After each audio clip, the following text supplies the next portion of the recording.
untuk memulai diskusi itu tolong acungkan tangan gitu ya. Jadi saya bisa melihat siapa yang mau bertanya ataupun mau berdiskusi. Nah, kemudian pada saat oke, Muhammad Iqbal sudah acungkan tangan. Kenapa Mas Muhammad Iqbal? Muhammad Rifki. Iya Pak, saya ingin bertanya, untuk yang sit-in juga sama mengisi G-form yang sama Pak? Untuk apa? Untuk mahasiswa yang sit-in Pak. Oh Kan iya, si isi aja dulu untuk yang sit-in isi aja. Nanti kan di PRS Anda bisa ngambil kan.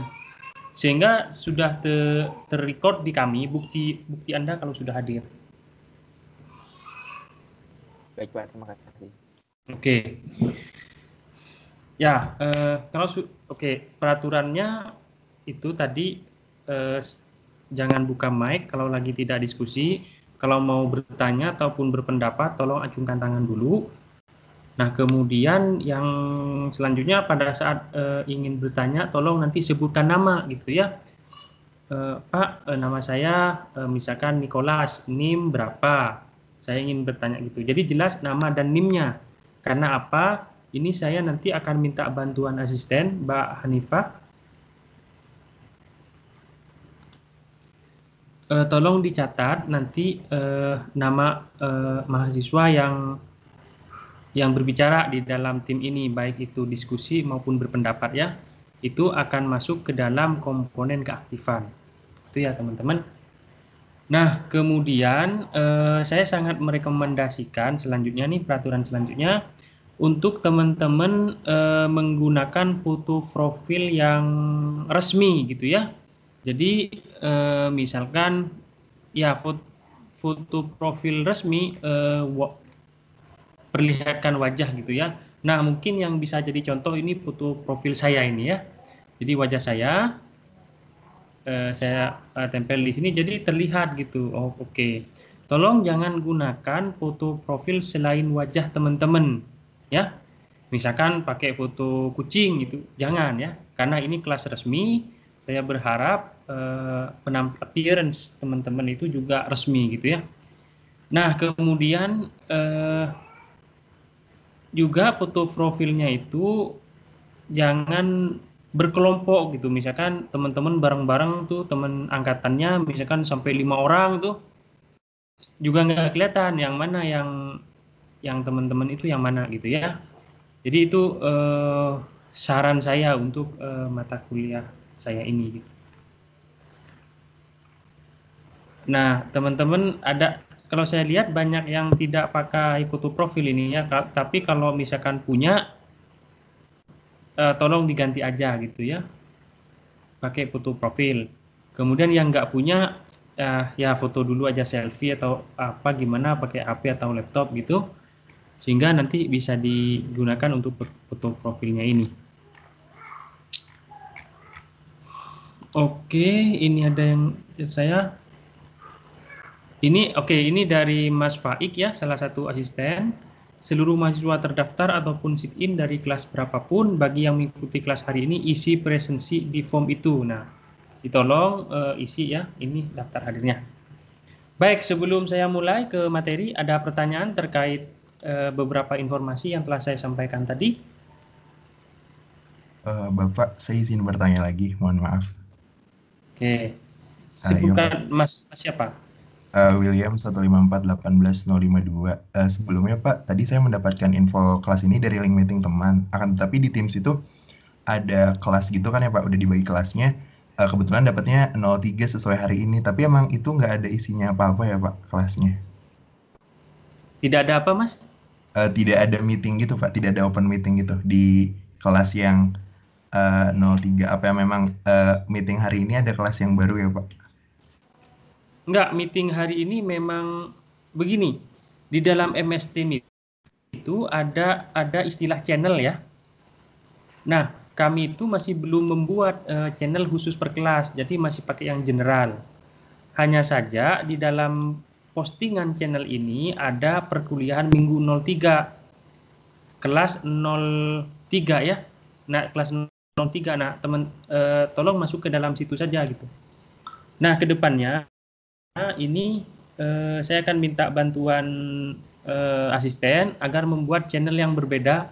Ada channel kelas 1, kelas 2, dan kelas 3. Nah, antar channel itu teman-teman nggak bisa masuk gitu ya, sehingga bisa selalu konsisten di dalam kelas itu dan nggak bingung harus masuk ke kelas yang mana gitu. Nah, untuk sementara masih dalam satu general itu, dan materinya setiap minggunya sama, hanya pengajarnya yang beda-beda. Nah, perkuliahan ini kan selalu direkam itu ya. Nah, silakan teman-teman bisa menyimak baik di kelas saya maupun mungkin ada penjelasan saya yang terasa kurang, teman-teman bisa coba sambil download juga materi dari hari lain gitu. Mungkin aja itu Mas William menjawab. Oke, tidak Pak. dengan Terima pertanyaan. kasih Pak, maaf merepotkan. Terima kasih. Tidak merepotkan. Oke, ada pertanyaan lain?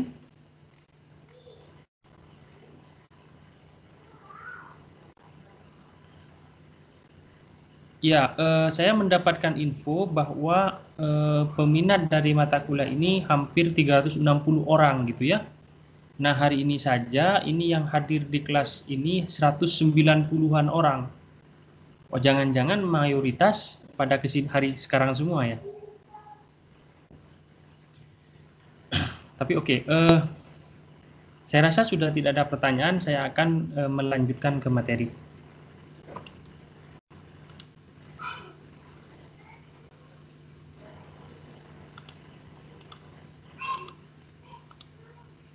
Oke, terlihat PPT saya ini? Terlihat, Pak. Baik.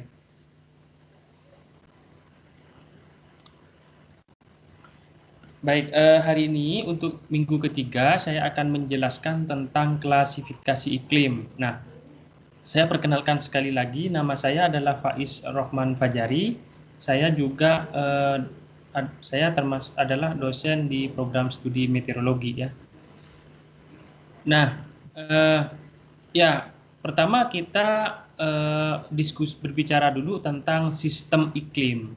Nah, apa itu sistem iklim? Sistem iklim adalah sistem yang terdiri dari berbagai komponen-komponen.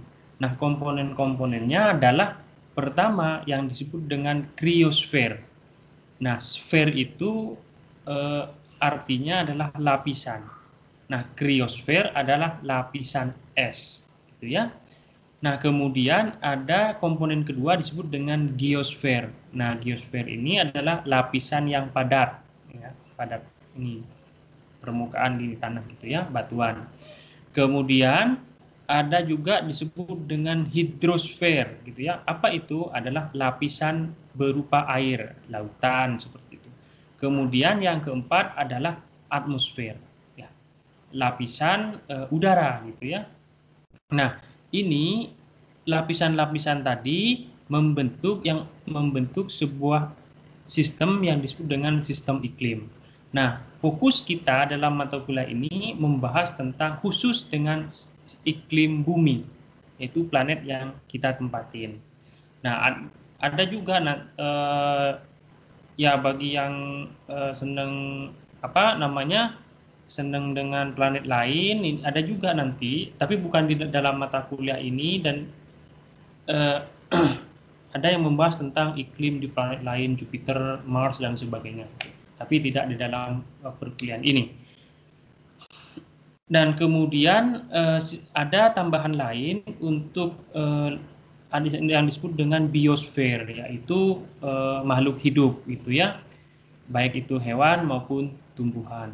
Nah, pada saat sekarang ini ternyata ada komponen lain yang memiliki faktor yang tidak bisa diabaikan, dan saya kira merupakan faktor yang hampir dominan ya. Apa itu? Yaitu humanosfer, adalah manusia sendiri. Nah, di dalam perubahan iklim sekarang banyak diklaim-klaim bahwa akibat aktivitas manusia itu menyebabkan penambahan gas rumah kaca di atmosfer, yang nantinya gas rumah kaca itu menyelimuti bumi, menyebabkan pemanasan global dan perubahan iklim bumi. Nah, sehingga pada saat sekarang ini ada tambahan yaitu humanosphere.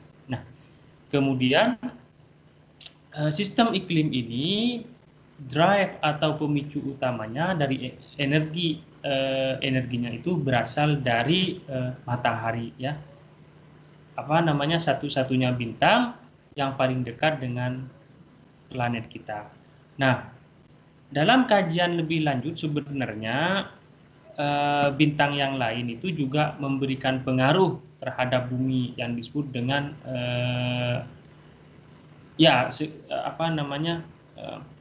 radiasi dari bintang yang lain. Tetapi khusus saat ini karena matahari bintang yang paling dekat, sehingga faktor utamanya adalah dari matahari. Kira-kira begitu. Dan sistem iklim ini saling berinteraksi antara yang lain. Kalau yang salah satu berubah, itu ada kemungkinan lapisan atau komponen yang lain itu ikut berubah, semacam itu, ya.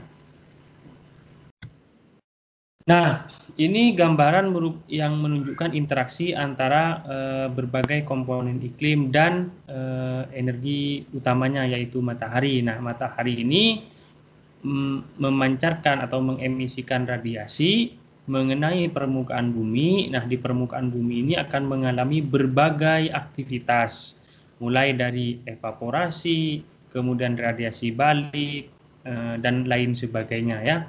Kemudian, nah, di atmosfernya sendiri ada berbagai fenomena, mulai dari hujan, angin, tutupan awan, dan segala macamnya, gitu, ya. Nah, kemudian ini sistem iklim ini saling berinteraksi antar sistem iklim, disebut dengan internal interaction. Mulai dari atmosfernya berinteraksi dengan segala komponen yang lainnya, mulai dari litosfer atau lapisan tanahnya, kemudian hidrosfer air, kriosfer lapisan es, biosfer makhluk hidup, dan juga humanosfer manusia. Begitupun komponen lainnya saling berinteraksi dengan komponen yang lain. Nah, kemudian ada faktor-faktor penyebab sistem iklim ini berubah. Nah, faktor dari luar itu disebut dengan external forcing atau pemicu dari luar. Nah, apa saja? Ada beberapa. Pertama adalah perubahan lempeng tektonik. Jadi, perubahan lempeng tektonik di permukaan bumi itu akan menyebabkan perubahan komponen-komponen dari sistem iklim. Kemudian yang kedua adalah perubahan orbit bumi. Nah, orbit bumi yang berubah akan menyebabkan juga perubahan sistem iklim.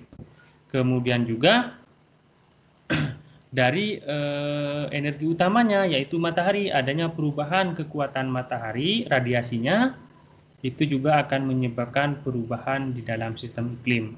Nah, perubahan di dalam sistem iklim ini akan menyebabkan berbagai variasi, ya, atau respon, ya. Namanya disebut dengan climate variation, atau karena responnya ini adalah internal sistem iklim, maka disebut dengan internal respon.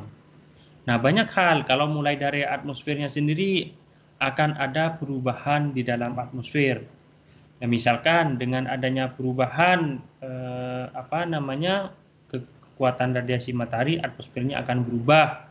Misalkan kalau radiasinya makin kecil, atmosfernya makin dingin suhunya, semacam itu. Nah, juga komponen-komponen iklim yang lain ikut berubah, ya, mulai dari perubahan es, perubahan vegetasi, perubahan dalam laut, dan juga perubahan permukaan. Nah, oke, kita coba akan lebih detail terkait dengan sumber radiasi matahari dan interaksinya terhadap permukaan. Nah, ini ada dikenal dengan perbedaan pemanasan atau differential heating antara ekuator dan kutub. Ya, walaupun radiasinya berasal dari matahari dan matahari mengemisikan ke segala arah, dengan jumlah radiasi yang sama besar, ya, tetapi radiasi tersebut ketika sampai ke permukaan bumi itu akan berbeda besarannya per satuan luas. Mengapa bisa begitu? Ceritanya begini. Pada saat radiasi matahari sampai di ekuator, ini karena tegak lurus, maka yang nyampe sebesar luasan ini, misalkan gitu ya. Tetapi kalau kita lihat di ekuator, walaupun besar radiasinya sama, tapi karena kelengkungan di ekuator, maka radiasi yang diproyeksikan terhadap permukaan bumi itu lebih luas daripada di ekuator. Ya, di kutub itu lebih luas daripada ekuator karena kelengkungan bumi ini. Akibatnya apa? Besar radiasi yang sama dibagi luasan yang berbeda akan menyebabkan radiasi persatuan luas di kutub akan lebih kecil daripada ekuator. Itu ya. Sehingga besar energi radiasi yang lebih besar di ekuator ini akan menyebabkan kelebihan energi di ekuator daripada di kutub. Nah, ini mengapa di ekuator itu lebih hangat ya daripada di kutub. Seperti itu. Nah, akibat tadi besar radiasi persatuan luas, perbedaan pemanasan tadi, maka di sini kita bisa membagi beberapa wilayah di permukaan bumi menjadi beberapa region. Pertama ini adalah ekuator ya, torrid zone, jadi daerah yang hangat gitu ya. Kemudian juga ada istilahnya kalau di kutub adalah Arktik ya, daerah kutub sama Antartik ya. Ini merupakan wilayah yang dingin. Nah, kemudian di tengah-tengah itu ada temperate zone atau wilayah sedang. Nah, pemisah antara wilayah-wilayah tadi itu ada disebut dengan Tropic of Cancer atau Tropic of Capricorn kalau di belahan bumi selatan. Kalau di belahan bumi utara adalah Tropic of Cancer. Ini adalah garis semu yang membedakan antara wilayah yang hangat dengan iklim temperate atau sedang gitu ya. Kemudian juga ada istilah Arctic Cycle atau lingkaran Arktik, yaitu garis semu yang memisahkan antara wilayah iklim sedang dengan daerah iklim yang dingin. Kira-kira begitu ya. Jadi berdasarkan perbedaan pemanasan tadi ada 3 wilayah ya, dingin, sedang, dan hangat gitu ya. Nah, kemudian juga perbedaan pemanasan tadi itu akan menyebabkan sirkulasi di atmosfer. Nah, dalam skala planet itu disebutnya dengan sirkulasi umum atau general circulation. Nah, sirkulasi umum ini menunjukkan sirkulasi dalam arah meridional. Meridional di sini adalah arah selatan utara. Nah, karena perbedaan pemanasannya tadi antara ekuator dan kutub, maka akan terbentuk sirkulasi di dalam atmosfer. Nah, ceritanya kalau atmosfernya diam, tidak berotasi, itu akan terbentuk satu sirkulasi. Kenapa bisa begitu? Karena tadi di ekuator itu hangat, di kutub itu dingin. Nah, udara yang hangat itu akan mengembang, lebih ringan ya, naik. Sehingga di sini udaranya akan naik karena hangat. Sementara kalau di kutub itu udaranya dingin akan menyusut. Nah, akibatnya ada pergerakan udara di sini turun gitu ya. Nah, udara yang naik di sini menyebabkan adanya kekosongan udara di sini. Nah, kekosongan ini akan diisi oleh sekitarnya. Sehingga kalau buminya tidak berotasi diam, akan terbentuk satu sel, yaitu pergerakan udara dari kutub ke ekuator, kemudian dari kutub satunya juga ke ekuator. Ketemu di ekuator, udara ini karena hangat naik. Nah, naik nanti di batas atas atmosfer ini akan balik lagi ke kutub ya, karena di kutub terjadi kekosongan udara di atas karena yang bawah sudah mengalir ke ekuator. sehingga akan terbentuk satu sel begini. Itu asumsinya kalau bumi tidak berotasi. Nah, karena buminya berotasi, akan ada sebuah gaya semu yang disebut dengan gaya Coriolis yang menyebabkan udara di permukaan bumi itu dibelokkan. Nah, akibat Coriolis itu juga maka akan terbentuk 3 sel di permukaan bumi. Ya, 3 sel. Sel pertama disebut dengan sel Hadley. Di sini di sekitar ekuator. Jadi udara selain ekuator akan bergerak ke ekuator karena tadi di ekuator itu mengalami pemanasan. Udaranya lebih ringan, mengembang, naik sehingga diisi oleh sekitarnya. Nah, di atas sini akan mengalir ke dua arah, ke kutub utara dan ke kutub selatan. Nah, nyampe di sini udaranya karena dia melepaskan udara yang naik ini, karena dia membawa uap air, maka uap airnya kalau makin naik udaranya akan makin dingin, uap airnya makin bisa berubah bentuknya jadi titik-titik air. Nah, kita melihatnya sebagai awan. Nah, awannya tercecer di sini, maka angin yang bergerak ke sini itu angin kering, artinya angin yang sudah tidak berisi uap air. Angin yang kering ini lebih berat gitu ya, maka angin ini akan turun di sekitar lintang 30. Nah, angin yang turun ini, kalau angin turun itu makin hangat karena suhu makin ke bawah itu, kalau di troposfer makin hangat gitu ya, maka anginnya makin turun, makin hangat dan kering, sehingga di wilayah ini itu sering kalau teman-teman amati peta dunia, di wilayah sini itu sering ditemuin gurun gitu ya, karena tadi ada subsidensi istilahnya, atau penurunan angin atau penurunan sirkulasi ini di mana anginnya itu kering dan panas, sehingga di sini sering terbentuk gurun gitu ya. Nah, kemudian, sirkulasi ini yang pertama ini disebut dengan sirkulasi Hadley. Sirkulasi yang kedua disebut dengan sirkulasi Ferrel, yaitu di lintang menengah ini. Jadi angin yang turun ini terbagi dua, ada yang balik lagi ke ekuator, sambil balik dia mengumpulkan uap air dari lautan, ya dari permukaan, ada yang balik lagi, ada yang bergerak ke arah kutub gitu ya. Nah, selama bergerak ini anginnya itu juga membawa uap air gitu ya. Nah, di sini karena dia dari lintang rendah itu, dari lintang rendah, dia udaranya lebih hangat daripada udara yang dari sini. Nah, dari kutub, karena kutub merupakan pusat tekanan tinggi tadi ya, maka udara di sini bergerak mencari tekanan yang lebih rendah gitu. Nah, dibandingkan dengan lintang yang lebih rendah, angin dari sini, angin dari kutub itu lebih dingin. Nah, bertemulah udara yang lebih hangat dan lebih dingin ini. Pertemuan dua massa udara yang beda karakteristiknya itu disebut dengan front. Nah, makanya di wilayah sini sering terbentuk front gitu ya.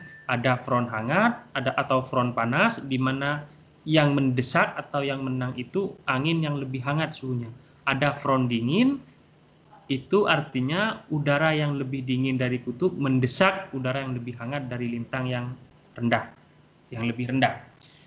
Nah, makanya kalau teman-teman perhatikan di sini, bentuk sirkulasi di sini agak miring. Kenapa? Karena terjadi perbedaan karakteristik suhu massa udara tadi. Kalau di sini lebih hangat, nah di mana udara hangat itu lebih ringan, jadi dia lebih naik. Sementara udara dingin itu lebih berat, makanya dia lebih menurun gini. Sehingga sirkulasinya di sini tidak vertikal seperti ini, tapi agak miring. Nah, ini salah satu karakteristik dari front. Nah, udara hangat yang membawa uap air saat bergerak ini, dari uap airnya di mana dari permukaan naik terus, maka akan uap air tadi jenuh,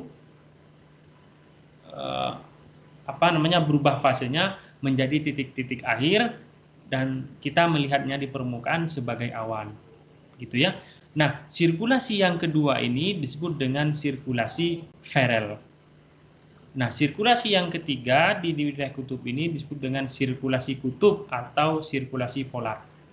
Itu ya. Jadi ingat-ingat di sini ada bumi ada 3 sirkulasi, Hadley, Ferrel, dan kutub. Oke. Nah, ada kajian kalau di kenapa 3 gitu ya? Kenapa bumi terbentuk 3 itu ada berbagai faktor yang mempengaruhi. Ada kajian yang menyebutkan itu memang dari kecepatan rotasi bumi dan yang selanjutnya disebabkan oleh ukuran planet atau ini di sini bumi ya. Ada kajian di planet yang lain seperti Jupiter itu kan bentuknya lebih besar ya daripada bumi. Nah di situ tidak cuma 3 terbentuk sirkulasinya bisa sampai 4 semacam itu. Nah, di sini ada keterangan kalau di ekuator atau lintang 0 ini presipitasinya banyak atau melimpah di seluruh musim ya. Kemudian di lintang 30 ini kering tadi karena ada subsidence udara atau penurunan massa udara yang kering dan hangat tadi. Nah, kemudian di lintang 60 juga lumayan banyak presipitasinya. Sementara di kutub juga presipitasinya berkurang ya, kurang. Jadi di sini kita melihat pemetaan kira-kira presipitasi banyaknya di lintang berapa dan lintang yang kering bisa terlihat di lintang berapa saja. Ini secara umum berdasarkan sirkulasi ya. Nah, ya, sirkulasi ini saya perjelas lagi dalam arah meridional. Meridional itu utara selatan ya.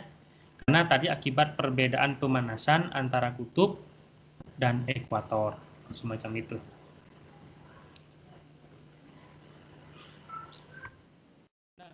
Oke. Kemudian ternyata bumi itu rotasinya itu tidak tegak lurus gitu ya, tetapi bumi itu sumbu rotasinya itu tidak lurus tetapi membentuk sudut ya, sudut inklinasi. Nah saat ini NASA mengamati sudut inklinasi bumi itu sebesar 23,5 atau 23,5 derajat semacam itu. Nah inklinasi dari sumbu putar bumi ini akan menyebabkan berubah adanya iklim di bumi ya. Jadi begini ceritanya. Ketika bumi berevolusi artinya mengelilingi matahari pada saat bulan Maret, bulan ketiga itu karena miring ya maka matahari itu vertikal terhadap ekuator.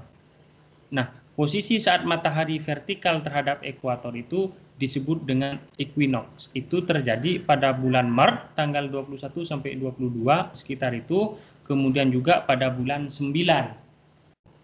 Jadi bulan September tanggal 22 sampai 23. Nah, matahari itu tepat di atas ekuator.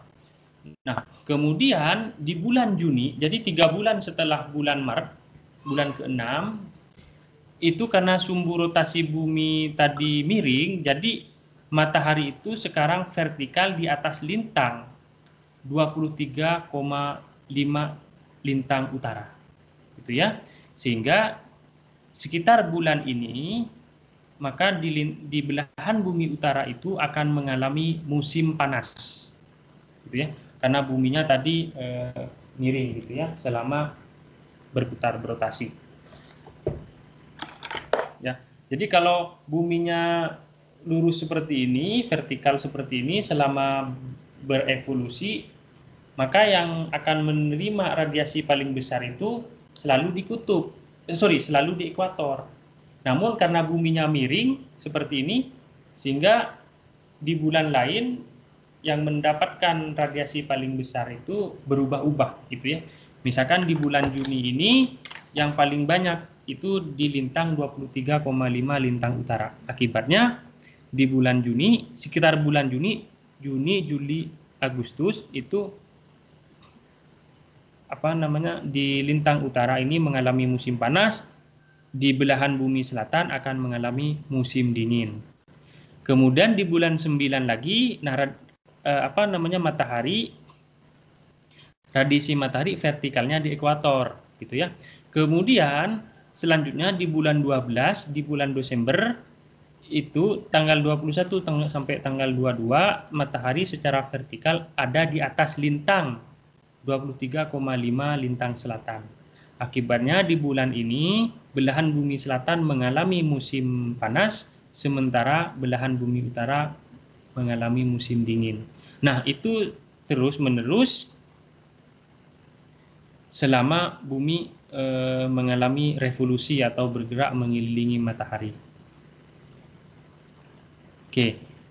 Nah, pada saat posisi matahari berada paling jauh di lintang selatan maupun utara, itu disebut dengan solstice, ya. Sementara pada saat matahari berada di atas ekuator, disebutnya dengan equinox. Equinox seperti ini. Nah, kemudian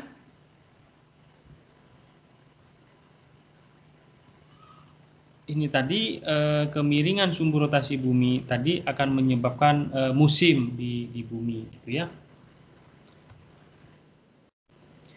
Nah, selanjutnya ini ada istilahnya skala iklim, ya.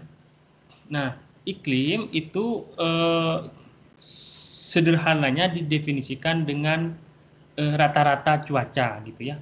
Tetapi sebenarnya ada definisi yang lebih tepat menurut saya, itu adalah statistik dari cuaca. Gitu.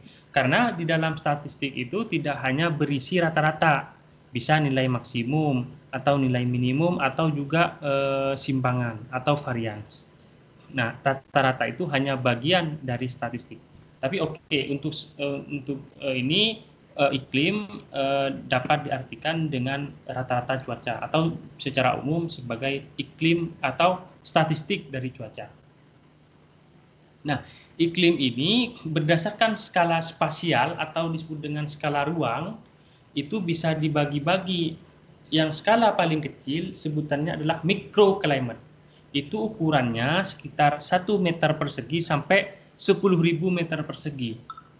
Atau kalau saya buat persegi itu 100 kali 100 meter. Nah, kira-kira untuk microclimate itu ukurannya dari satu petak sawah gitu ya, atau juga satu tumbuhan di bawah kanopi tumbuhan sampai ukurannya misalkan selapangan bola semacam itu.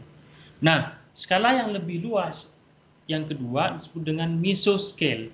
Nah, ini ukurannya 10.000 meter persegi sampai 4 kali 10 pangkat 8 meter persegi. Ini kira-kira ukurannya ya dari ukuran kota gitu ya, kota sampai pulau gitu ya, atau ya pulau atau provinsi mungkin mesoscale ini, mesoclimate, atau dari ukuran kota sampai satu pulau gitu ya. Nah, kemudian ada yang ketiga disebut dengan macroclimate. Nah, ukurannya itu 4 kali 10 pangkat 8 meter persegi sampai 6.000 meter secara vertikal. Ini kalau saya gambarkan sebagai penggambaran saja, macroclimate itu ukuran negara ya, sampai ukuran benua gitu ya, macroclimate. Nah, kemudian skala yang lebih besar lagi itu disebut dengan global climate. Ini skalanya satu planet. Gitu. Jadi untuk mempermudah mempelajari iklim itu secara spasial dibagi-bagi menjadi beberapa bagian, mulai dari yang paling kecil mikro sampai skala paling besar yang disebut dengan global. Nah, ini juga penggambarannya. Mikro ini skala sempit yang mulai dari sawah gitu ya. Kemudian ada disebut dengan local climate gitu. Misalkan yang local climate ini skala hutan atau skala kota. Kemudian juga ada mesoclimate. Ini sampai tadi ya, beberapa pegunungan, daerah pegunungan. Kemudian yang lebih luas lagi itu makro climate. Nah, ini hanya sekedar informasi yang menunjukkan bahwa adanya perbedaan suhu antara Northern Hemisphere, belahan bumi utara, dengan Southern Hemisphere, yaitu belahan bumi selatan. Nah, ini rata-ratanya ya. Untuk saat musim dingin itu memang belahan bumi utara lebih dingin gitu ya. Pada saat musim panas, belahan utara lebih panas daripada belahan bumi selatan. Nah, antar musim ini ada bedanya ya. Saat winter ini mungkin rata-ratanya 8,1, saat summer jadi 22,4, jadi lebih hangat yang saat musim summer. Ini untuk rata-rata tahunan. Kemudian ini range dari suhu antara winter ke summer. Nah, ini 14,3 ini didapat dari 22,4 dikurangi 8,1. Jadi range-nya, jangkauan nilainya dari 8,1 sampai 22,4 itu berjarak 14,3 derajat Celcius. Nah, ya ada beberapa hal yang mengontrol iklim di suatu tempat. Nah, dalam dari mulai yang paling besar dulu, pertama adalah dari sumbernya sendiri ya. Jadi sumbernya itu mengontrol iklim di suatu tempat. Apa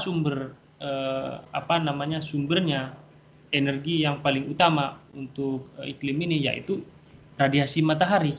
Sehingga perubahan intensitas radiasi matahari dan variasinya terhadap bintang tadi akan menyebabkan perbedaan iklim di suatu tempat. Nah, yang kedua juga distribusi daratan dan perairan. Nah, teman-teman kalau membayangkan beda ya antara suatu tempat yang jauh dari air, misalkan di pegunungan, dengan tempat yang dekat dengan air, misalkan pantai, itu iklimnya berbeda. Karena tadi distribusi antara daratan dan lautan. Juga ada perbedaan iklim itu antara suatu tempat yang isinya daratan semua, misalkan wilayah Cina, kemudian juga tempat yang pulau tapi dikelilingi oleh lautan, seperti kita benua maritim ini. Beda ya iklimnya itu karena ada perbedaan antara distribusi daratan dan perairan. Nah, yang ketiga itu juga dari laut bisa mengontrol iklim ya di suatu tempat, yaitu ocean current atau arus laut. Arus laut itu mempengaruhi iklim di suatu tempat. Nah, di laut itu juga terkenal dengan sirkulasi lautan ya, sirkulasi lautan. Sirkulasi global lautan. Nah, itu juga akan mempengaruhi iklim di suatu tempat. Nah, yang keempat ini adalah prevailing wind atau disebut dengan background wind, atau gambarannya adalah angin yang sering berhembus di tempat itu. Nah, ini juga akan mempengaruhi iklim di suatu tempat. Misalkan di wilayah kita Indonesia itu kan ada dua rezim angin dalam setahun. Yang pertama adalah monsun Asia, yang rezim kedua itu monsun Australia. Nah, perbedaan angin tadi itu akan menyebabkan perubahan perbedaan iklim di tempat itu. Ya. Misalkan pada saat monsun Asia di tempat kita lebih banyak hujannya atau musim hujan. Tapi pada saat monsun Australia di tempat kita di Jawa ini akan lebih kering atau musim kering gitu ya. Nah, kemudian yang kelima juga ini mungkin lebih berpengaruh di lintang tinggi ya, tidak di ekuator gitu, yaitu posisi yang semi permanen dari sistem tekanan tinggi dan rendah. Nah, ini akan mempengaruhi iklim di suatu tempat. Nah, gimana cara mempengaruhinya? Ya, dari sistem tekanan itu mempengaruhi pergerakan angin. Angin itu di mana kita tahu bergerak dari tekanan tinggi ke rendah. Nah, suatu tempat yang selalu posisinya selalu sering dilewati oleh pusat tekanan rendah, itu ada kemungkinan di tempat tersebut sering terbentuk awan. Mengapa begitu? Karena udara di sekitarnya itu mencoba untuk mengumpul ke tempat itu sebagai pusat tekanan rendah.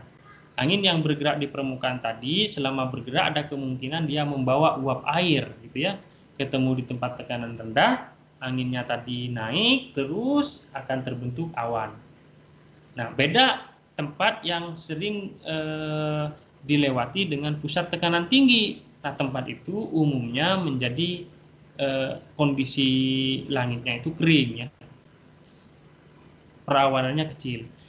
Ya tadi karena anginnya itu keluar ya dari tempat itu, namanya juga pusat tinggi, anginnya menyebar mencari tekanan yang lebih rendah.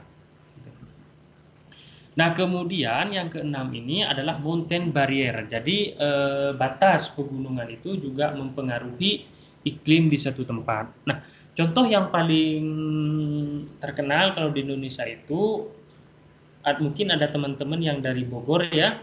Itu di Bogor itu ada Gunung Salak ya. Jadi antara Bogor dan di selatannya itu Sukabumi, itu ada pemisah Gunung Salak. Nah, ada pegunungan itu. Nah, iklim antara Bogor dan Gunung Salak itu sangat signifikan perbedaannya. Kalau di Bogor sering terjadi hujan, sementara di dari Sukabumi di balik Gunung Salak itu sering wilayahnya kering, ya. Karena tadi ada pembatas gunung di mana angin dari utara itu angin laut yang dari Laut Jawa, Jakarta, kemudian ke Bogor itu membawa uap air naik ke gunung, ya. Nah, terbentuk awannya itu ada di utara gunung, di atasnya Bogor. Nah, angin yang selanjutnya bergerak di atas gunung itu udah kering karena uap airnya tertinggal di sana tadi. Pas turun makin hangat dan kering, sehingga di wilayah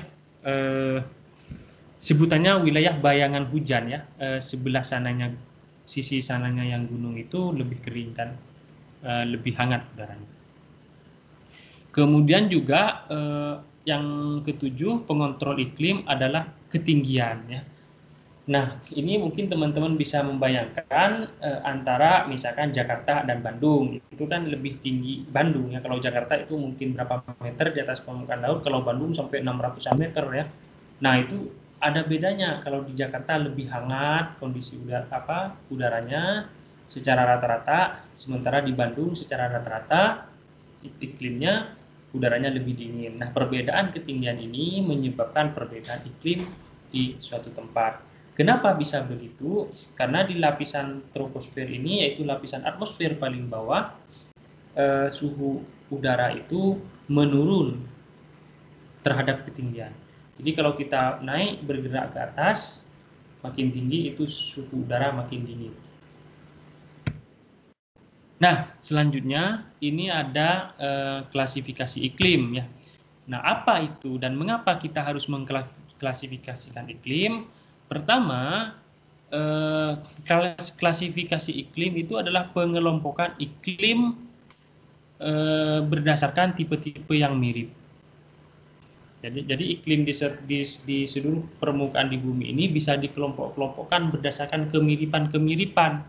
Misalkan wilayah ini kok basah ya, sementara wilayah lainnya juga lebih sama-sama basah. Oke, mungkin iklimnya di sini sama gitu ya. Sementara dibandingkan wilayah lain, kok ini selalu kering. Nah, ini mungkin bisa dikelompokkan dengan wilayah yang lebih kering juga gitu ya.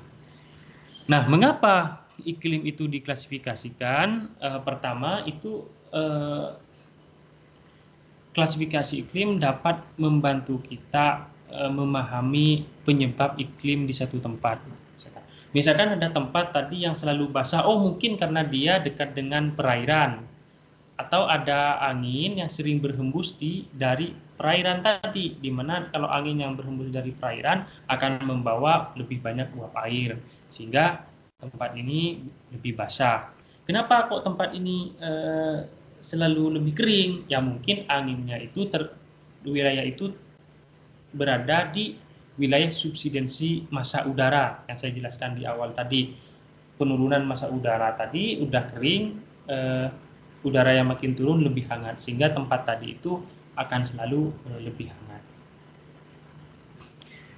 Nah, kemudian klasifikasi iklim juga dapat menjelaskan efek-efek apa yang kita terima dari iklim ya. Misalkan suatu tempat kita mengklasifikasikan sebagai iklim yang kering. Nah, kita bisa tahu oh ternyata nanti kalau di sana itu akan sedikit air gitu ya. Terus pertanian di tempat itu kurang makmur, atau kalau ke sana pakaiannya harus yang tipis-tipis, yang longgar-longgar sehingga nyaman untuk kita tinggalin. Kemudian kalau suatu tempat itu lebih dingin, misalkan di lintang tinggi, kalau kita pergi ke sana kita harus bawa pakaian yang lebih tebal semacam itu. Nah, itu menjelaskan dengan adanya klasifikasi ini dapat memberitahu kita efek yang mungkin kita dapatkan dari iklim itu terhadap wilayah tersebut. Nah, bagaimana cara mengklasifikasi iklim?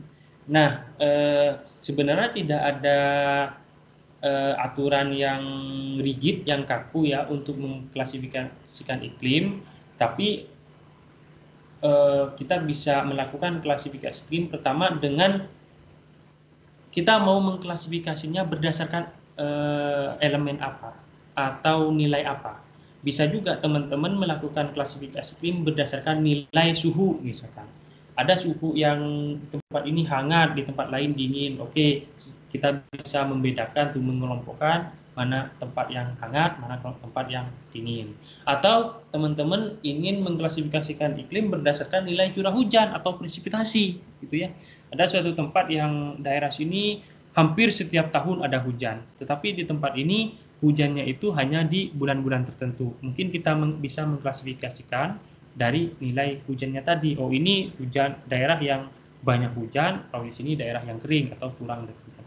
Atau elemen-elemen atau variabel iklim yang lain, ya. Bisa dari kelembapan, apa lagi?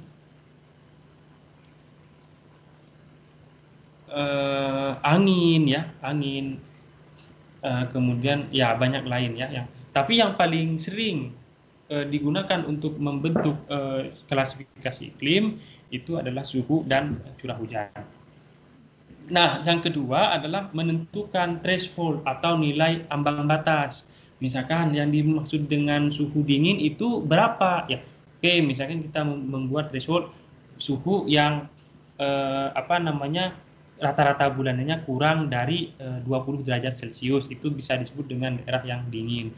Yang berarti hangat adalah suhu yang rata-rata bulanannya misalkan di atas 20 derajat Celcius. Nah, atau contoh lain untuk daerah yang basah itu yang bagaimana? Misalkan curah hujan bulanannya itu di atas 50 mm. Nah, kalau wilayah yang kering, bagaimana cara thresholdnya? Misalkan, ini misalkan teman-teman bisa membuat contoh yang lain. Curah hujannya dalam satu bulan di bawah 50 mm itu sudah termasuk wilayah yang kering, semacam itu. Nah, di sini ya sistem klasifikasi iklim ya sudah saya sebutkan tadi bahwa tidak ada aturan yang kaku gitu ya untuk mendefinisikan iklim di bumi sebagai klasifikasi iklim. Ya, bisa bergantung dari berbagai kombinasi dari faktor-faktor iklim atau elemen-elemen iklim tadi ya.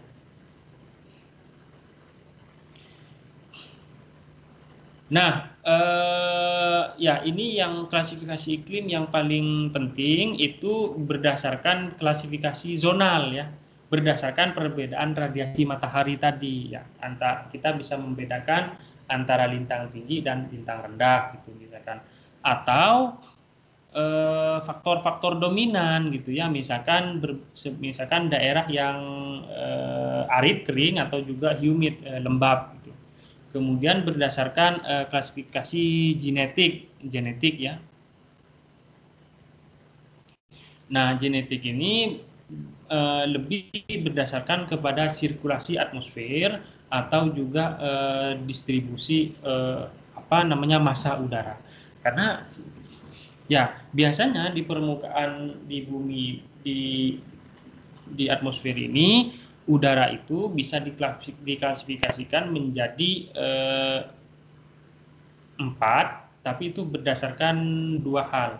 Pertama adalah apakah angin dari suatu tempat itu lebih dominan dari laut atau maritime, atau dari daratan atau kontinen. Nah, kalau dari maritime atau dari lautan itu udaranya biasanya lembab, ya. Atau dari daratan. Kalau dari daratan biasanya udaranya itu kering. Nah, yang kedua berdasarkan apakah udara itu dari daerah tropis hangat atau daerah kutub dingin. Nah, kombinasi 4 hal itu menunjukkan distribusi massa udara. Misalkan gabungan antara tropis dan maritime, berarti massa udara itu sudah hangat, lembab lagi, gitu ya. Atau berdasarkan klasifikasi kuantitatif, gitu ya. Nah, kuantitatif ini berdasarkan nilai-nilai suhu dan curah hujan dan kombinasinya dan efeknya terhadap lingkungan, gitu ya. Yang paling terkenal adalah sistem iklim Köppen dan sistem iklim Thornweyde. Nah, Köppen ini kalau tidak salah berdasarkan curah hujan dan suhu, kalau Thornweyde juga demikian. Nah, Köppen dan Thornweyde ini sebenarnya Köppen ini ahli ilmu tumbuhan kalau nggak salah, botanis gitu ya. Dia mengklasifikasi iklim Köppen gitu ya. Thornweyde juga demikian. Nah, dua tipe utama dari klasifikasi iklim itu secara umum dibagi dua. Pertama empiris, yang kedua adalah genetik, ya. Nah, kalau empiris ini fokus terhadap efek, ya, dampak yang diberikan oleh iklim. Nah, ini mensarikan beberapa informasi yang banyak menjadi sebuah nilai yang sederhana. Nah, kalau genetik itu fokusnya terhadap pengaruh atau penyebab dari iklim. Kalau yang empiris terhadap dampak, kalau ini penyebab. Nah, ini berguna dalam pemahaman mengapa suatu wilayah, suatu tempat memiliki iklim itu, gitu ya. Oke. Nah, yang empiris ini karena dia kalau empiris biasanya berdasarkan dari data-data.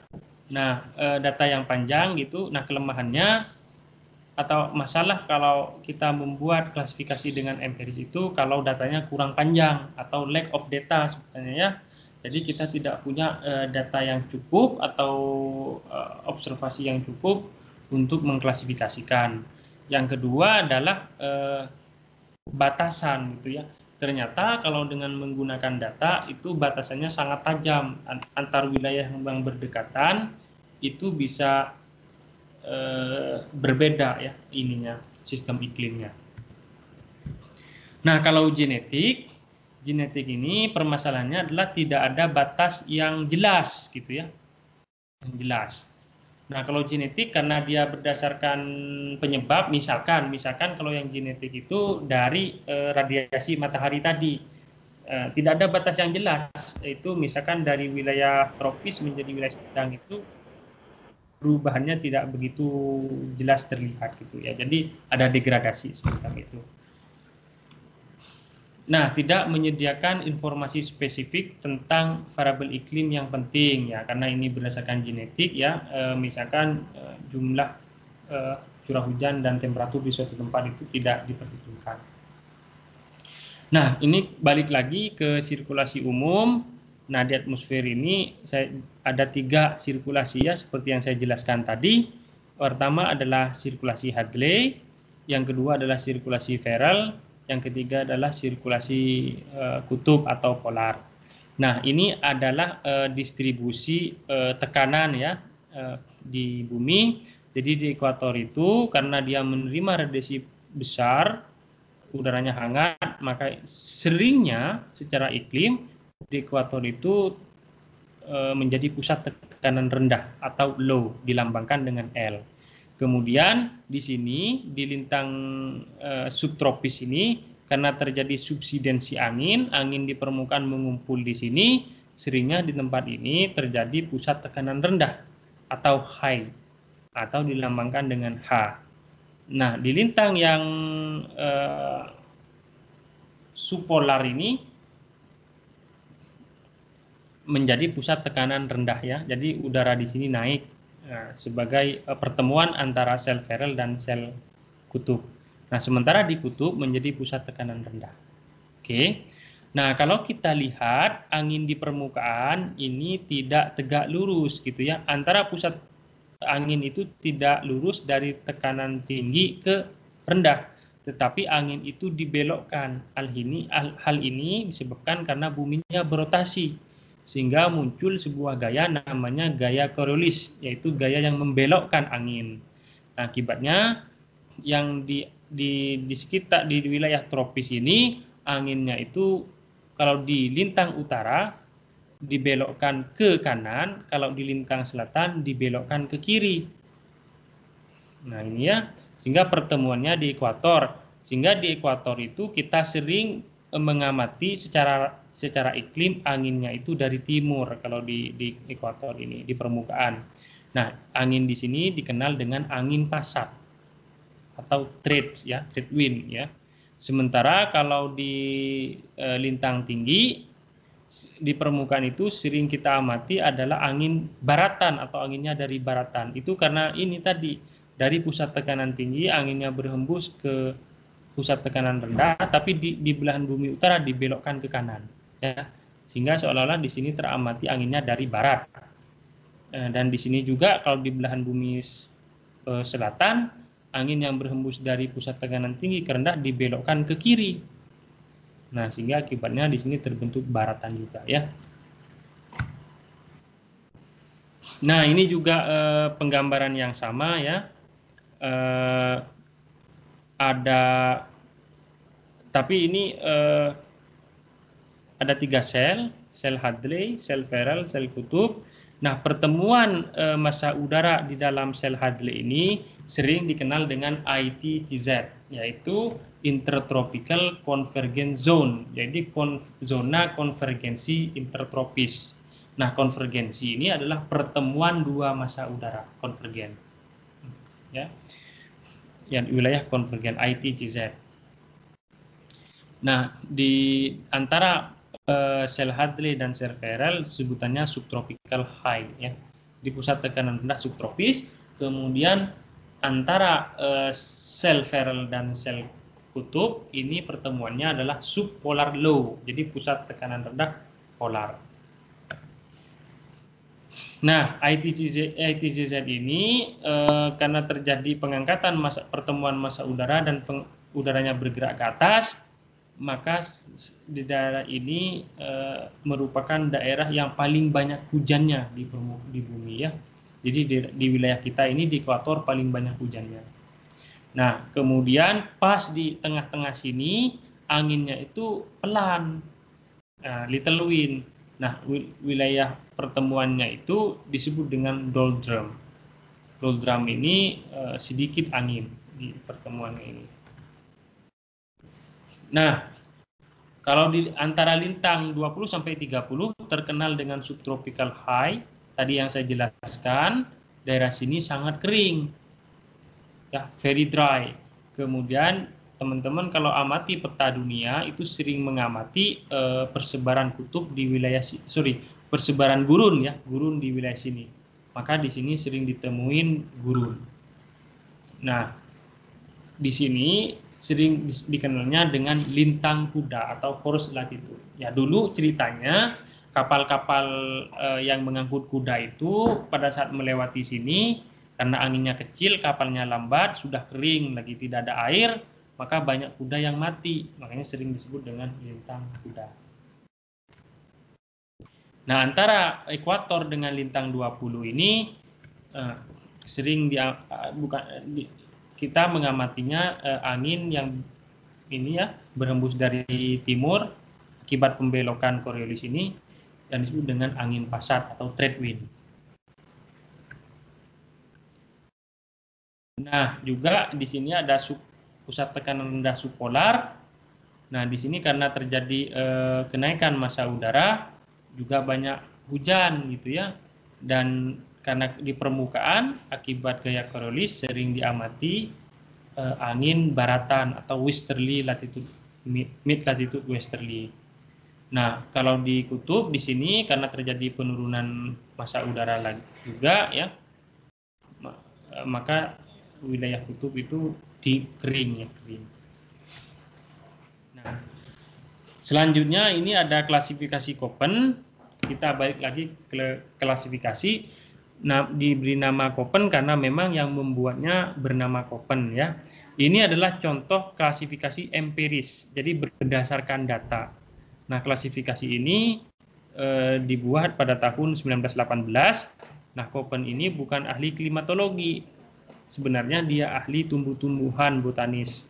Tetapi karena mungkin dia melihat perbedaan tumbuhan antar tempat, nah dia berpendapat bahwa perbedaan tumbuhan, misalkan ada tumbuhan yang hutan tropis, ada tumbuhan yang kok savana saja, rumput-rumputan, semak belukar gitu. Mungkin itu diakibatkan oleh perbedaan iklim. Nah, sehingga Köppen membuat klasifikasi ini untuk memahami perbedaan distribusi vegetasi dunia, gitu ya. Nah, Köppen membuat klasifikasi ini berdasarkan nilai rata-rata bulanan dan tahunan antara suhu dan presipitasi. Oke, setiap wilayah di dalam klasifikasi Köppen itu diberi istilah nama klasifikasinya berdasarkan 2-3 karakter, bisa huruf dan angka gitu ya. Karakter pertama menunjukkan tipe major dan karakter selanjutnya disebut tipe sub ya. Nah, ini tipe utamanya dari A, B, C sampai E ya. Jadi yang A itu deskripsinya adalah wilayah tropis dan hujan, wilayah B wilayah kering, wilayah C adalah lintang menengah yang hangat, wilayah D lintang menengah yang dingin, wilayah E adalah wilayah kutub. Nah, ini berdasarkan nilai suhu ya, suhu. Jadi kalau suatu tempat misalkan setiap bulannya suhunya di atas 18 derajat Celcius, maka itu tempat itu berdasarkan klasifikasi Köppen masuk dalam tipe A. Atau misalkan suatu tempat di mana jumlah evapotranspirasinya lebih besar daripada presipitasi, artinya wilayah itu kering ya, maka dia masuk ke dalam tipe B, dry.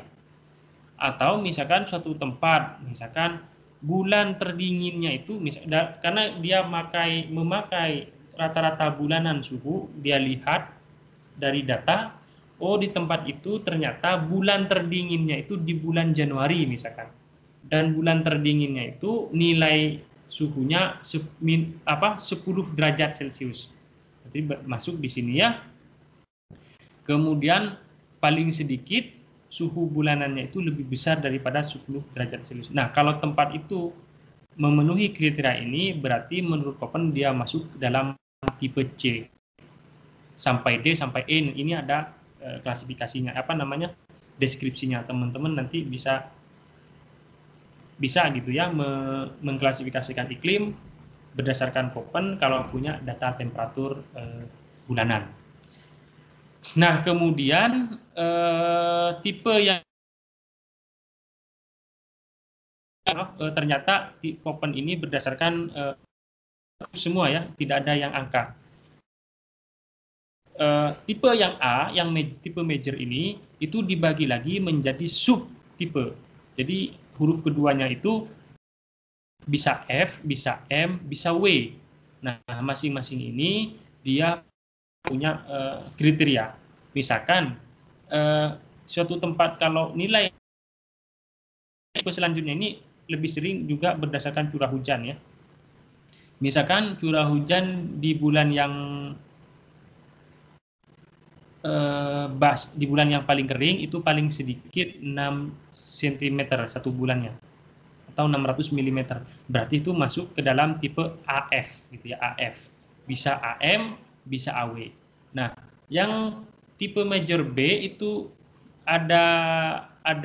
masih ada subtipenya lagi, yaitu BWH, BWK, BSH atau BSK. Nah, ini berdasarkan kriteria-kriterianya ini. Nah, yang C juga demikian, masih ada beberapa kriteria, bisa CSA, CSB, CSC, BWA, dan seterusnya sampai CFC. Nah, selanjutnya ini yang D juga demikian, yang E juga demikian. Nah, ini ada tipe H, ini pengecualian. Persyaratan untuk temperaturnya sama seperti E, tetapi akibat ketinggian ya, ketinggian. Nah, ini bisa teman-teman bisa temuin di Puncak Jaya Wijaya, itu di apa namanya, di Papua, di Irian Jaya, di Papua ya. Nah, ternyata dia E, cuman E ini kan rata-rata bulan terpanasnya itu di bawah 10. Nah, oke, di puncak itu suhunya dingin, tapi akibat karena tinggi ya. Harusnya tempat itu kan masuk di tropis. Ya, kalau tropis tadi kan suhunya di atas 18 derajat Celcius. Namun karena ada perbedaan, karena akibat ketinggian suhunya itu, maka dia masuk ke dalam tipe H. Sikopon sebenarnya sudah memetakan gitu ya, satu bumi ini kira-kira masuk dalam tipe apa. Nah, ini kalau kita lihat ternyata di Indonesia itu banyaknya biru. Jadi pilihannya AF, AM, atau ada yang AW nih di daerah daerah Bali, NTT dan sekitarnya ini. Nah, kemudian ada juga yang orange. Kalau orange itu ya ini masuk H ya. Nggak tahu kalau di kayaknya ini ada salah juga. Ini di Sumatera kok ada H, kok bisa suhunya di bawah 10 derajat Celcius. Saya kurang menemui. Kalau di Papua mungkin ada ya, tadi di Puncak Jaya Wijaya itu. Nah, jadi Kopen ini sudah memetakan seluruh dunia. Nah, oke. Itu slide untuk hari ini. Ada pertanyaan dulu dari teman-teman?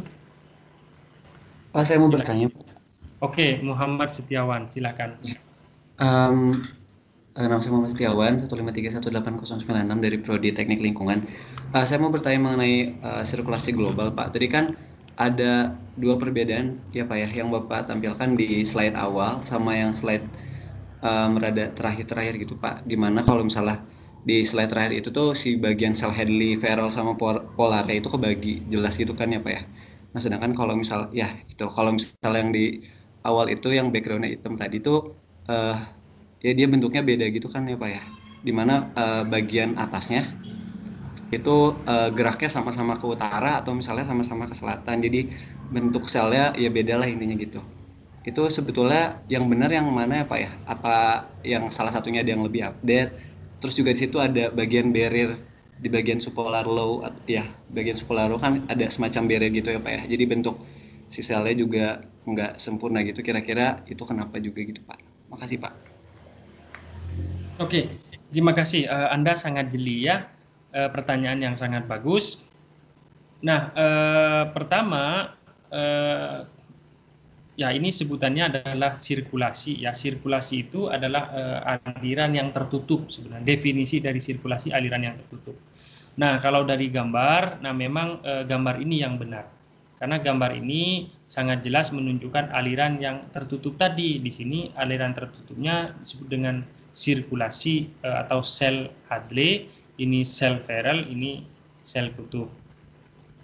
Nah, kemudian ya secara umum memang ini kartun ya, dua-duanya memang kartun. Nah, kalau kita plot itu pola angin seglobal, pasti teman-teman tidak menemukan pola yang jelas seperti ini ya, karena ada perbedaan tadi, ada perbedaan tutupan permukaan, persebaran daratan dan lautan gitu. Tetapi kalau dari segi kartun memang yang gambar yang terakhir ini yang menurut saya yang paling benar, gitu ya. Oke, itu Mas, menurut saya gimana? Ada mungkin yang kedua tadi gimana? Yang bagian itu Pak subpolar low, yang pertama tadi udah terjawab. Kalau misalnya yang itu, yang kedua ada subpolar low tadi. Ini ada barrier gitu kan ya Pak ya? Dimana jadinya si ini barrier. ya, Ini. ya. Okay. Itu kenapa? Nah, pertama ini Beryl ini ingin lebih menekankan bahwa ini menunjukkan front gitu ya, penggambaran dari front. Nah, front itu pertemuan antara dua massa udara yang beda karakteristik, yang ini hangat, yang ini dingin, sehingga membentuk front. Jadi pertemuan massa udaranya tidak seimbang. Kalau misalkan hangat yang menang, hangat yang mendesak, dingin di bawahnya, gitu, miring gini ininya penggambarannya ya. Tapi kalau yang dingin menang, miring juga, tapi miringnya agak lebih vertikal, karena dingin yang mendesak udara hangat. Udara hangat itu pasti di atasnya yang udara dingin. Nah, sementara kalau di ekuator ini, karena massa udaranya sama karakteristiknya, maka dia digambarkan seimbang seperti ini. Mungkin itu Mas yang bisa jawab dari pertanyaan itu. Baik, terima kasih Pak. Oh, berarti polar front itu tuh hanya ada di 30 sampai 60 derajat lintang begitu Pak? Iya, benar itu. Karena terjadi pertemuan massa udara dingin dan hangat. Ya. Terima kasih Pak.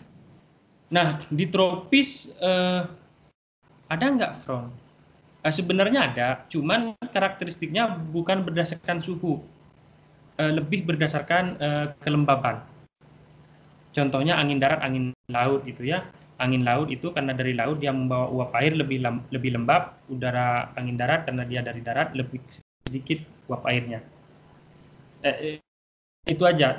Tapi itu tidak terlalu terkenal gitu. Yang paling terkenal memang front ini karena perbedaan suhu dari udara, dan itu terlihatnya di lintang tinggi, suhu hangat dan suhu yang dingin. Gitu. Oke, Muhammad Setiawan, acungkan tangan. Baik Pak, aman Pak. Terima kasih. Oke. Oh, yang bertanya tadi, terima kasih Mas. Ada pertanyaan lain? Permisi Pak. Raka, silakan Raka Maulida Aska. Iya Pak, saya Raka Maulida Aska, 2118-030 dari Teknik Pertambangan. Mau izin bertanya tentang konsep yang di sistem iklim Pak. Kan tadi tuh di sistem iklim kan ada yang hidrosfer, geosfer, dan sebagainya. Nah, yang saya mau tanyakan itu kan tadi salah satunya ada humanosfer ya Pak. Nah, di sini saya masih bingung, sistem iklim itu dipatok hanya terhadap alam, sebab karena alam aja, atau karena manusia tadi kan, sedangkan yang di humanosfer ini katanya terbaru ya Pak, karena seperti tadi gas seperti kayak efek rumah kaca dan lain sebagainya. Jadi yang ingin saya tanyakan tuh, sistem iklim sebenarnya lebih alami atau bisa juga dimasukkan karena ulah manusia, seperti itu Pak. Terima kasih Pak. Baik, terima kasih, pertanyaan yang bagus ya. Ya, memang sistem iklim ini adalah sistem hasil interaksi dari berbagai lapisan ya, mulai dari es, batuan, atmosfer, dan air. Nah, dan juga makhluk hidup gitu ya. Nah, makhluk hidup ini dibagi karena dengan manusia ini aktivitasnya ternyata mempunyai dampak yang dominan juga ternyata terhadap sistem iklim. Nah, sehingga di sini digambarkan manusia itu terpisah dari biosfer secara umum, adanya humanosfer. Nah, ya, perubahan sistem iklim terhadap pertanyaan tadi memang ada yang alami ya. Alami misalkan adanya perbedaan adanya perbedaan kekuatan radiasi matahari, itu alami memang dari matahari, karena matahari punya siklus gitu menyebabkan perubahan variasi terhadap sistem iklim. Nah, ada juga memang yang diakibatkan oleh aktivitas manusia. Jadi manusia tadi akibat aktivitasnya mengeluarkan zat rumah kaca dan sebagainya, atau juga mengubah topografi suatu tempat. Misalkan yang biasanya itu hutan dirubah menjadi bangunan semua, yang biasanya lautan, perairan diisi dengan pasir menjadi pulau. Itu nanti juga akan merubah iklim. Gitu. Nah, sehingga faktor manusia saya kira sudah mulai dominan gitu ya, mempengaruhi bukan cuma sudah mulai signifikan gitu pengaruhnya, sehingga manusia dipisahkan di dalam sistem iklim ini. Maksudnya dipisahkan, ada komponen tersendiri yaitu humanosfer yang merupakan bagian dari sistem iklim.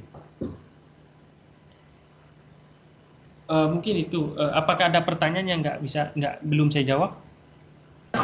Sudah terjawab Pak, sudah tergambarkan. Terima kasih Pak. Ya, sama-sama.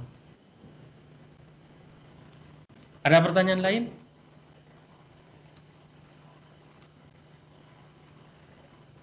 Muhammad Setiawan Novaldi, Anda raise hand terus atau pencet lower hand mungkin kalau. Oke. Pak, izin bertanya Pak.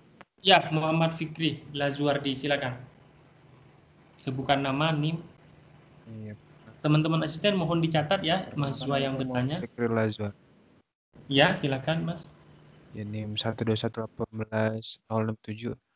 Mau tanya, sebenarnya berkaitan dengan climate change. Sebelumnya apakah terdengar, Pak? Terdengar jelas. Izin bertanya kan, kalau yang saya tahu itu kebanyakan climate change juga disebabkan oleh humanosfer, di mana ada pengurangan lapisan ozon yang ada di lapisan bumi. Nah, itu saya mau tanya, apakah memang pengurangan, kan tadi juga disebut dengan Pak, kalau misalnya ada gerakan angin ke arah atas maupun ke bawah yang sesuai dengan polar ataupun ekuator itu. Nah, saya mau tanya, kalau misalnya suatu negara itu menghasilkan gas-gas lapisan kaca, itu tuh yang terdampak apakah langsung di negara tersebut atau memang di negara yang lain, Pak? Karena mungkin terbawa oleh angin.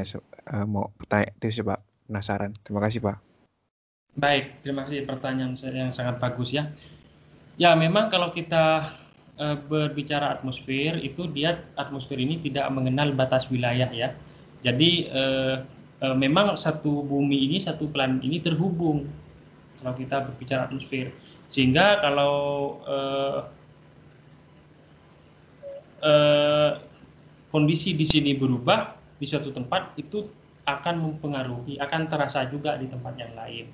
Misalkan tadi yang bertanya tadi mencontohkan CFC ya, jadi ada melepaskan zat yang bisa merusak ozon, itu CFC misalkan.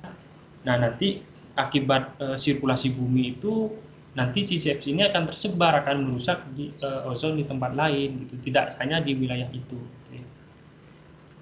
Nah, kemudian contoh lain juga kebakaran hutan, itu kan menyebabkan pelepasan partikulat-partikulat ya. Nah, itu yang bisa mengganggu pernapasan. Nah, yang terganggu tidak cuma di wilayah itu saja, tapi bisa ke negara lain. Contohnya kebakaran di Sumatera itu yang heboh orang Malaysia ataupun orang Singapura. Nah, itu karena memang atmosfer kita tidak mengenal tadi batas administrasi negara, sehingga permasalahan perubahan iklim itu adalah permasalahan global ya. Makanya sering diadakan pertemuan-pertemuan internasional untuk membahas itu ya. Setiap negara mengirimkan delegasinya, melakukan diskusi bagaimana ini sebaiknya kita manusia semuanya ini punya dari berbagai negara harus punya partisipasi gitu ya, mengurangi pemanasan global tadi. Mungkin itu yang bisa saya jawab, Mas. Baik, Pak. Terima kasih, Pak, sudah terjawab.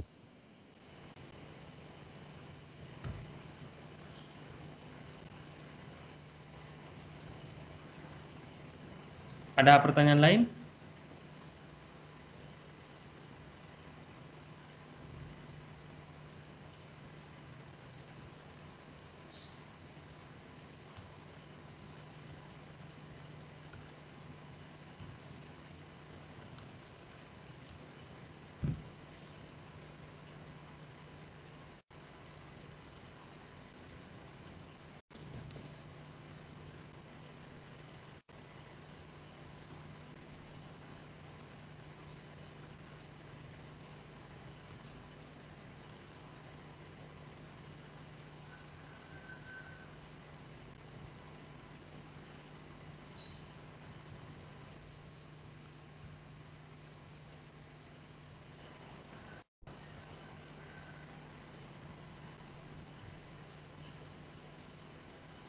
Ada pertanyaan lain teman-teman? Tidak ada? Oke. Ya, kalau tidak ada, ini nanti tolong teman-teman menyimak. Tugasnya adalah menyimak video. Saya coba kirimkan linknya.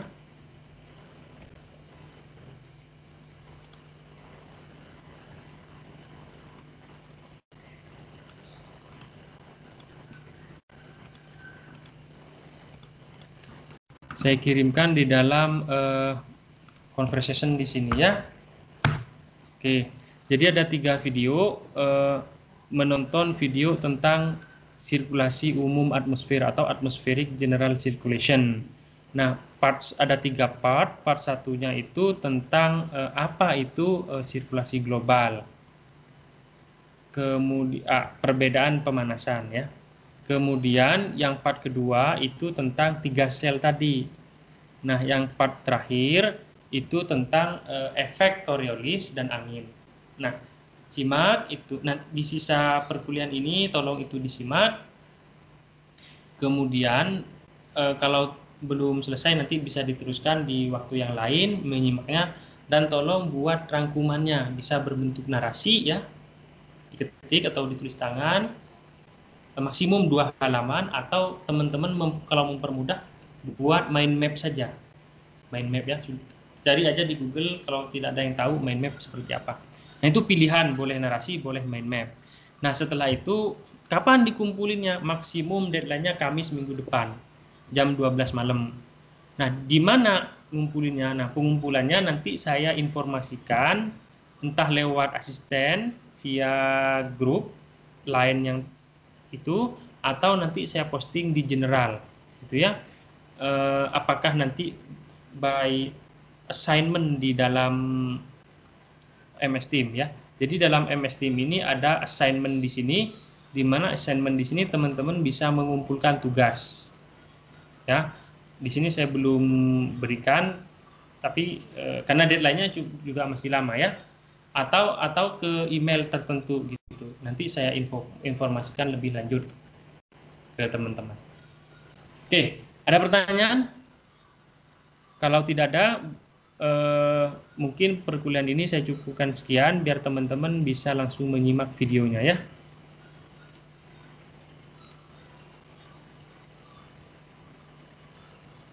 Oke, cukup ya. Baik, kalau memang tidak ada, saya cukupkan sekian perkuliahan hari ini. Sampai jumpa minggu depan, hari Jumat jam 1. Saya akhiri, selamat sore. Assalamualaikum warahmatullahi wabarakatuh. Waalaikumsalam. Terima kasih, Pak.